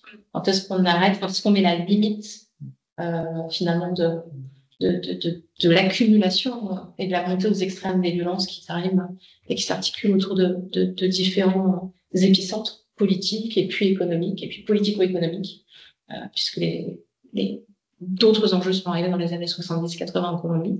Et cet historien, c'est Gonzalo Sanchez. Il a été directeur du Centre national de mémoire historique, qui est un centre donc qui s'est constitué premièrement, et ça a été un petit peu, alors je me permets quand même de situer ce dispositif mémoriel, qui est à la fois une prouesse juridique. C'est-à-dire qu'en 2005, le gouvernement colombien vote une loi qu'on appelle la loi de justice épée, qui se destine à l'usage des combattants, des groupes paramilitaires intégrant les autodéfenses unies de Colombie, et qui propose à ces groupes des remises de peine et une réinsertion dans la vie civile contre l'énonciation de la vérité de leurs actes, et donc la mise à plat, sachant que les paramilitaires ont été le groupe qui ont été quand ils se sont appelés AOC. C'est pas qu'ils n'existent plus, mais bon, ça c'est un autre. Sous la forme des AOC, les paramilitaires ont été l'un des acteurs armés qui a le plus massacré en masse, déplacé en masse, fait disparaître en masse et usé de différentes formes de violence en masse. Là où à cette même période, les guérillas étaient plutôt des prises d'otages en masse. Voilà. Donc on a aussi des exercices de violence qui sont différenciés dans les multiples acteurs armés en Colombie. Et en 2005, quand le gouvernement fait cette loi, c'est pas super bien suivant les branches, parce qu'on ne peut pas parler du conflit à cette époque, il n'est pas encore nommé même par le gouvernement officiel. Le texte n'est pas forcément très très bien reçu. On a vraiment le sentiment qu'on est en train de mettre en place un processus de DDR un peu laxiste sur les peines qui vont être encourues.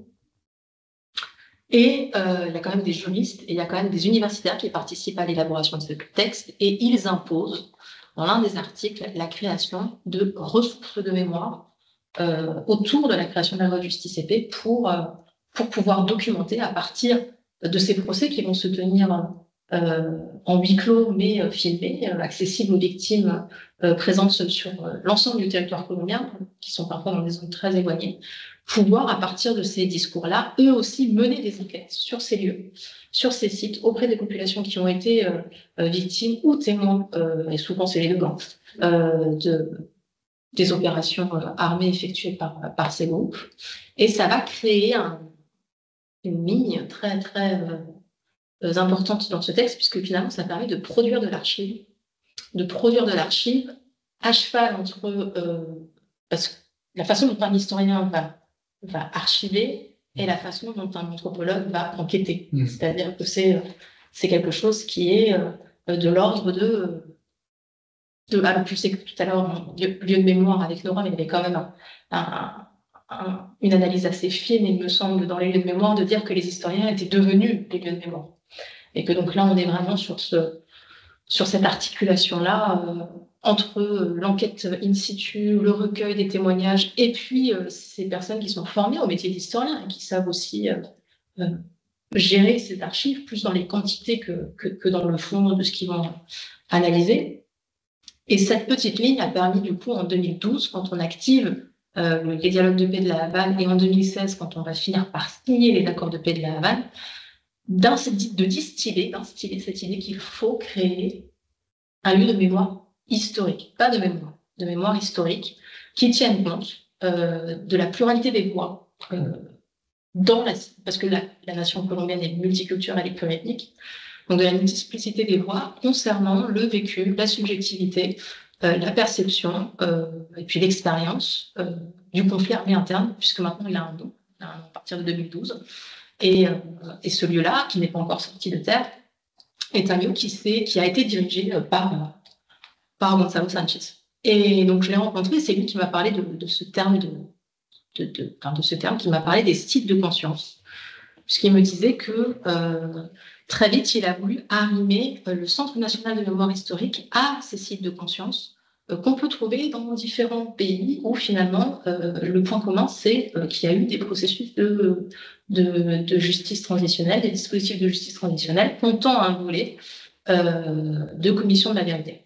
Voilà. Donc ces sites de conscience, on va en trouver en Afrique du Sud, on va aussi en trouver au Maroc, on va en trouver en Argentine. Et l'idée, finalement, c'est de se dire qu'ils seront peut-être moins... Ils sont garants d'une mémoire, bien évidemment, parce qu'il y a selon les acteurs, il y a un lien plus ou moins fort qui s'établit avec le lieu, en ce qu'il est porteur et qui matérialise le sens d'une histoire partagée. Parce que c'est ça la mémoire, c'est une histoire d'abord qui se partage et qui, pour se partager, doit être partagée par une collectivité. Mais ce sont surtout des lieux qui se veulent être des sites de conscience, au sens où l'objectif n'est pas d'incriminer, mais de donner à penser ce que produit une situation armée sur le sentiment d'appartenance collective et ce que produit finalement l'expérience armée sur le vivre ensemble. Et moi, j'aime bien ce terme-là aussi parce que finalement, site de conscience, ça permet aussi de s'arriver à un autre concept. C'est pour ça que je t'en ai parlé ce midi, on en avait déjà parlé, il me semble, précédemment. C'est un concept, ou en tout cas, ça devient vraiment un concept en Amérique du Sud qui est celui du contre-monument. C'est-à-dire qu'on refuse que la réparation soit assumée par l'institution. Et si on le refuse, c'est parce qu'on sait que l'institution peut faillir. Et que dans ce contexte-là, les collectifs qui portent ces mémoires, qui sont pas forcément dans la disparition totale des lieux de mémoire, mais qui portent ces mémoires, demandent la protection, la patrimonialisation de certains espaces. Et par exemple, ça peut être des éléments naturels. Ça a été le cas avec le Oka, entre autres choses, qui a charrié, et qui continue encore parfois à charrier des corps en Colombie, qui est un lieu de vie pour les populations du fleuve, mais qui est aussi une conscientisation et une expérience quotidienne de conscientisation de la présence du conflit, même s'ils ne la voient pas, puisque l'eau charrie les corps. Alors, c'est pas... Il y a eu des moments où ça a plus charrié que d'autres. Mais... Ça me fait penser au Rio de la Plata, en Argentine aussi, où on jette des fleurs tous les ans pour les commémorations. C'est un peu cette contre-mémoire, entre guillemets, aussi par les victimes qui vont... pas contre-mémoire, mais en tout cas une contre-monument. Oui, voilà. Quelque chose qui se veut à la fois... C'est-à-dire qu'elle fait mémoire parce qu'elle est investie dans un rythme collectif. C'est ça. Et que c'est cette célébration collective de ce qui s'est perdu dans le milieu et dans les liens, en tout cas en mon sens, qui fait que la mémoire reste vive et qu'elle n'est pas cristallisée, figée dans un bâti. Oui, c'est ça, ouais. Qui, par ailleurs, peut faire l'objet d'un révisionnisme pouvant conduire au négationnisme. Ouais. C'est ça, alors, du coup, qui est intéressant dans la table que tu as présentée. C'est donc, tu as dit, il y a une partie mémoire. Oui. Voilà. Mais alors, du coup, comment border ça? C'est parce que finalement, quelle mémoire? Mémoire officielle, mémoire étatique, tu parlais de contre-mémoire, et puis il y a des contre-monuments. Voilà, encore une fois, il faut arriver à être synthétique. Et bon, quels sont les choix qui sont faits à ce niveau-là sur la table? Alors, c'est des choix qui sont déjà faits au cas par cas. C'est assez singulier, hein, parce que la mémoire qu'on a des Yézidis ne sera pas la même qu'on a en Argentine, ça ne sera pas la même qu'on a pour le Timor oriental, par exemple. Pour des conflits qui sont assez récents, c'est vrai que s'il n'y a pas l'international derrière, ou s'il n'y a pas un État qui est en place, si c'est un pays qui est encore en conflit, il y a beaucoup de facteurs à prendre en compte. On va essayer de faire avec ce qu'on a, j'ai envie de dire, entre guillemets. Alors, notamment, là, moi, ce qui me vient en tête, c'est Timor, parce que j'ai travaillé sur Timor oriental, mais c'est vrai qu'au Timor, il y a une mémoire collective, en tout cas partagée, qui s'est fait entre le Timor, donc Timor-Lest et le Timor, et l'Indonésie, hein, puisque et l'Indonésie. Et il y a eu les CBR qui ont permis un dialogue, mais en termes de monumentalisation, en termes de recherche historique, c'est vrai que c'est assez concis. Du coup, on n'a pas eu forcément grand-chose, malheureusement, avec.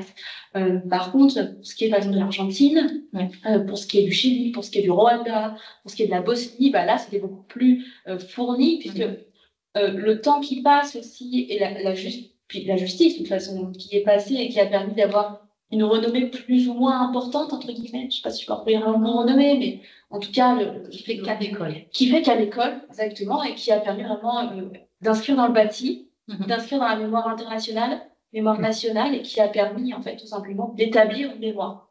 Plurielle, mais une mémoire. Et comment on s'inscrit dans la mémoire internationale? C'est intéressant. Regarde, l'évolution au Rwanda. Au Rwanda, au départ, c'est la monstration des corps. Tout à fait. C'est incroyable, ça. Pas vu d'Europe. C'est incroyable. mais non, mais oui, quand on voit quand en Europe on montre des corps, on parle de la préhistoire ou de reliques de sang. Et là, on montre des corps. Là. Certes, si on parle par exemple de la Shoah, il n'y a pas de corps. Bon. Mais on montre des corps. Ça a d'abord été ça. Donc, ils ont d'abord fait des mémoriaux. Et ils ont mis des ossements, des crânes, et puis des habits, et puis les objets, par exemple, de ceux qui avaient été attaqués dans les églises, etc. Et les lieux de culte en général. Et puis ensuite vient le temps des musées. Et pour le temps des musées, le Rwanda a aussi demandé une expertise au lieu de mémoire européen. Donc, qui est une forme je ne sais pas, de mondial. Oui, lié à la Shoah. Une sorte de globalisation comme ça qui est, je pense, quelque chose qui n'a peut-être pas encore été assez. Travailler la globalisation de la mémoire. Sur ces lieux-là. Sur ces lieux spécifiques à l'international.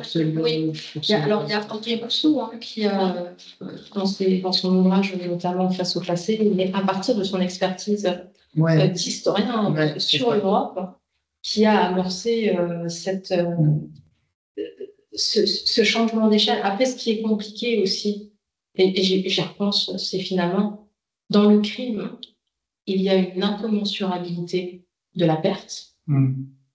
Et dans la tentative de synthèse ou d'observation et de confrontation du crime, il y a nécessairement le choix d'une échelle.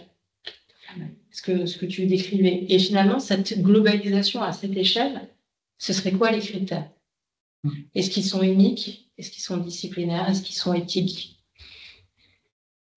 Et jusqu'à quelle mesure vous avez suffisamment de mémoire dans la table pour expliciter tous les points qui font qu'une limite est soit un passage, soit un seuil. C'est-à-dire soit c'est une limite qui permet d'articuler des cas, soit c'est vraiment un seuil où au-delà, oui, c'est pas possible.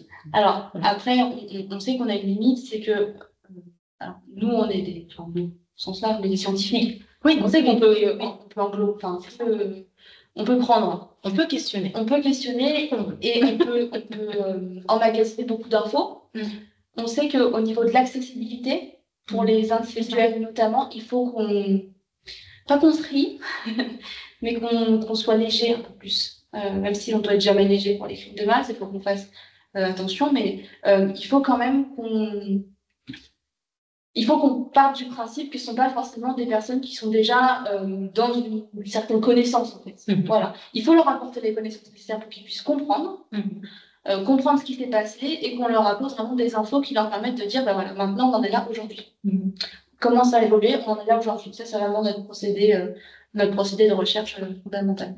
Et on essaye surtout de rendre explicite la singularité des crimes de masse. Ça, c'est important pour nous, que ce soit en termes de crime en lui-même, en termes de justice et en termes de mémoire. Comment est-ce que, pour le Rwanda, on va rendre hommage, comment est-ce qu'on va rendre justice, comment est-ce qu'en Arménie, on va rendre hommage, rendre justice, etc., etc. Et ça nous permet de vraiment confronter aussi, notamment, là, je pense aux visites qu'on a pu faire cet été, de dire, notamment en Namibie, aujourd'hui, Shark Island, qui était un camp de concentration, c'est un camping. Voilà comme on peut le voir aujourd'hui pour les héros et les Namas. Alors, c'est un exemple qui vient en tête. Et voilà, comme disait Alexandre, au Rwanda, c'était la démonstration des corps pendant un certain temps parce qu'il fallait contrer le négationnisme. C'était nécessaire. Et chaque crime de masse, sa singularité et son actualité, ce qui fait que la mémoire évolue.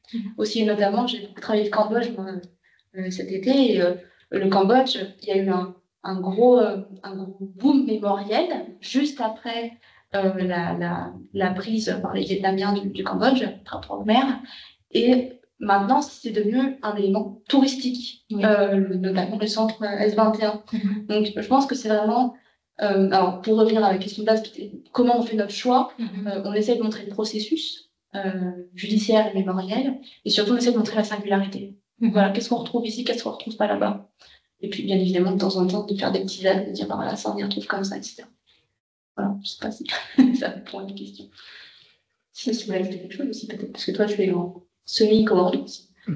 Non, mais moi, je pensais depuis quelques minutes aussi à autre chose que une question pour Tiffaine. Quelque chose dont on n'a pas, on n'a pas trop parlé encore, le droit à l'oubli. Ah oui, tout à fait. On l'a pas évoqué. Le droit à l'oubli. Le droit à l'oubli. Et c'est voilà, parce que c'est le directeur d'un lieu de mémoire qui pose cette question. Le droit à l'oubli, en fait, il faut déjà partir. En tout cas, le droit à l'oubli, on peut le poser de deux manières dans les dispositifs, notamment de justice transitionnelle qui s'observe, et puis au regard des victimes des crimes qui sont jugés dans ces dispositifs. Au regard des dispositifs de justice transitionnelle, parce que finalement, amnistie et amnésie, c'est la même base. Donc, indirectement, on peut dire que le travail de justice se rend contre la formulation et l'excitation des actes commis, dans l'espoir que cette excitation permette de mieux les comprendre et d'empêcher leur reproduction et leur reproductibilité. Ça a aussi ses limites, notamment quand, comme c'est le cas en Colombie, on a des processus de justice transitionnelle qui arrivent à une situation armée qui n'est pas résolue, qui n'est toujours pas résolue. Ça, c'est un peu la spécificité quand même de la Colombie, c'est-à-dire qu'on fait la paix alors qu'on est toujours en guerre. Et donc, on fait une paix très morcelante et qui fragmente aussi beaucoup le rapport de la population civile aux instruments de la paix, énormément, en ayant toujours cette sociabilité armée qui est très présente. Et puis, il y a le droit à l'oubli aussi de ceux que l'on recherche, notamment. Moi, c'est vrai que c'est quelque chose que j'ai eu l'occasion de réfléchir et que je souhaite continuer aussi à réfléchir. On a, en 2016, quand on signe les accords de paix avec les FARC, aujourd'hui on est dans un nouveau dispositif de justice traditionnelle en Colombie, je sais pas, la loi de paix totale qui vise à amnistier l'ensemble des acteurs armés que leur motivation à la prise aux armes ait été politique ou économique, ce qui passe pas forcément super aussi avec les voisins. Le Venezuela n'est pas trop d'accord, l'Équateur non plus, puisque le narcotrafic et la guerre du narcotrafic s'étend maintenant sur toute la région andine. Il y a des effets de plus en plus marqués sur cette partie du monde. Et quand on signe en 2016 les accords de paix, on crée un système intégral pour la paix qui vont avoir 3 organes, 3 institutions pour fonctionner. L'AREP, la Justice spéciale pour la paix, qui est censée juger à travers la sélection de 10 macro-cas les crimes de guerre effectués en Colombie durant les années du conflit armé interne. Donc, des macro-cas qui sont censés représenter, il y a, par exemple, les recrutements d'enfants soldats, parce que nous concerne, mais c'est un crime, c'est considéré comme un crime. Ça constitue un crime de guerre, un crime même de masse, de contre l'humanité, puisqu'ils ont aussi été, à voir après comment ils vont le faire. Moi, je ne suis pas juriste. C'est un dossier assez énorme. Il y a eu le cas des exécutions extrajudiciaires, il y a le cas des déplacements, il y a le cas des disparitions, etc., etc.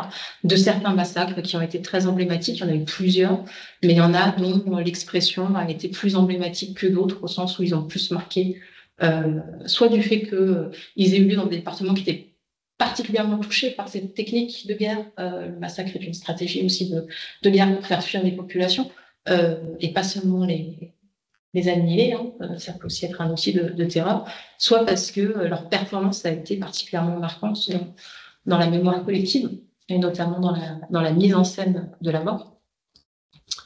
Tu parlais de la monstration des corps, donc là on est sur la mutilation des corps et une ironisation de l'acte de tuer dans cette façon de laisser les corps. Il y a aussi cette question des fours crématoires. On a trouvé des fours crématoires en forêt, dans des prisons, dans des quartiers périphériques de la capitale, où on sait, alors on ne saura jamais, puisqu'il n'y a pas de base ADN, mais on sait qu'il y a eu destruction des corps pour prouver la mort. Donc l'AREP juge ça.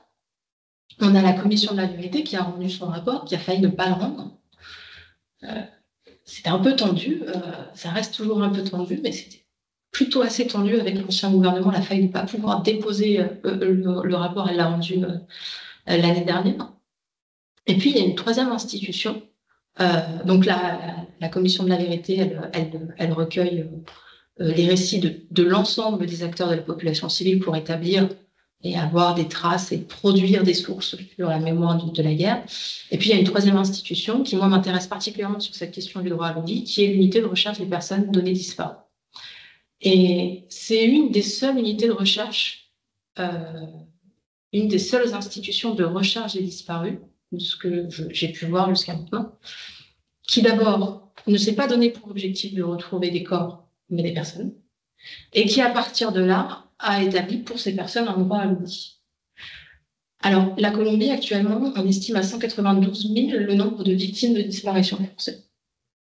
Victimes de disparition forcée, ça s'étend aussi aux proches. D'accord ? La famille est reconnue comme victime quand quelqu'un a disparu. Donc, numériquement, on est, si on cherchait des corps, on serait plutôt autour des 120 000. D'accord ? On est à 192 000. Et 192 000 personnes victimes de disparition forcée, recherchées, enregistrées au sein du REV. Il y en a 82 000 qui sont activement, il y a 2 ans, 3 ans, il y en avait 82 000, il y avait 80 000 dossiers qui avaient été instruits auprès de cette unité. Il faut savoir que ce sont les familles qui décident d'instruire ces dossiers auprès de l'unité, ce n'est pas automatique. Parce qu'à partir du moment où ils instruisent ces dossiers auprès de l'unité, ils acceptent que les éléments qui seront constitués dans le processus d'enquête des enquêteurs ne pourront pas faire l'objet de preuves judiciaires.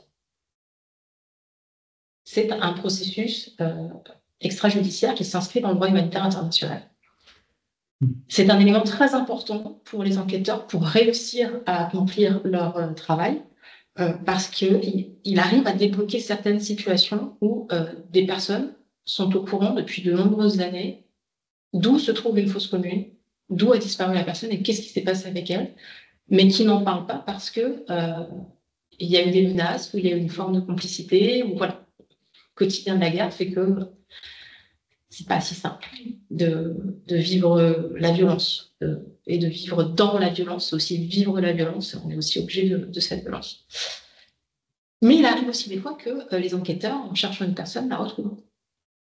Parce que, par exemple, parmi les personnes disparues, ben, il peut y avoir des enfants qui ont été recrutés de France. Il peut y avoir des personnes qui ont été déplacées à un instant T, qui sont parties sans prévenir personne. Il peut y avoir des enfants qui ont volontairement, ou des adolescents, ou des adultes qui ont volontairement rejoint un parent et qui ne sont pas forcément décédés. Donc, quand ces enquêteurs les retrouvent, ils leur donnent le droit à l'oubli.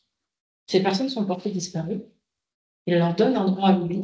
Si ils décident d'activer ce droit à l'oubli, alors les enquêteurs de l'unité diront à la famille: notre enquête nous a mené jusqu'à tel point. Au-delà de ce point, nous n'arrivons pas à. Et l'enquête est close. À partir du moment où on saisit l'unité de recherche, ça ne veut pas dire que le cas pénal de la disparition forcée n'est pas traité, mais elle est traitée par une autre institution, la fiscalie, qui, elle, si elle retrouve le coupable avant, a possibilité de le juger pénalement et de l'incriminer. Et ce qui est intéressant à voir, c'est le nombre de familles qui saisissent la OPEVD et qui finalement veulent retrouver peut-être moins les corps des disparus que leur histoire. Oui. Et réarticuler un peu les choses. Donc, ma réponse était très longue, mais c'est parce que le thème est très complexe et il est encore en cours de travail. Tu t'imagines bien qu'en plus, parler avec les enquêteurs de la OPEVD, c'est assez délicat, parce que ce sont des personnes très consciencieuses qui font leur travail de manière très consciencieuse et qui vous lâchent très peu de choses sur les cas. J'imagine. Qui entend. Oui. Oui, c'est pas plus mal, déjà. Tout à fait. Nous, on aimerait tellement en savoir plus. Bah, bien sûr. En tout cas, merci pour cette réponse sur un sujet passionnant. Je ne sais pas s'il y a des interventions, des questions à venir. Je ne sais pas non plus. Visiblement, non. Ben, voilà, on va peut-être clore la séance inaugurale. On se retrouve la semaine prochaine, de toute façon. Oui. C'est déjà. Ah, ben, oui. La semaine prochaine, nous accueillons le professeur d'anthropologie Abel Koubouama, en poste à l'université de Pau, qui viendra nous parler de son terrain de Centrafrique. Parfait. Eh ben, merci beaucoup. Ben, merci à vous. Merci à tout le monde. Et donc, à la semaine prochaine. À la semaine prochaine. Au revoir. Au revoir.